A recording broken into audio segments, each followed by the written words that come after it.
Maganda kaibigan mo na yan. Oo. Eh baka ikaw din yung nasa hinaharap niya. Iban. Iban. Uy, Iban. halo, Iban. Kalan. So, kakauwi lang namin ngayon, galing Manila.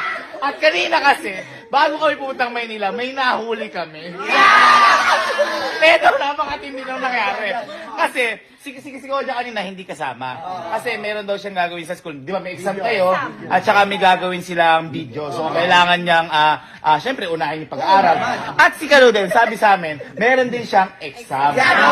May importante daw siyang gagawin at exam nga. Syempre, pinayagan din namin na hindi muna sumama. Syempre, study first.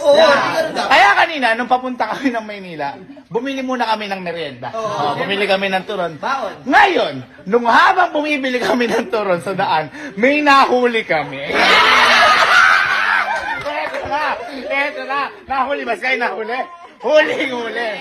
Ngayon, ipapakita namin sa inyo kung ano yung nahuli namin. Eto na yun. Daming sakay, gagi! Sige lang. Marami mo, kumita ka. Daming sakay, ah! Oh? Ay!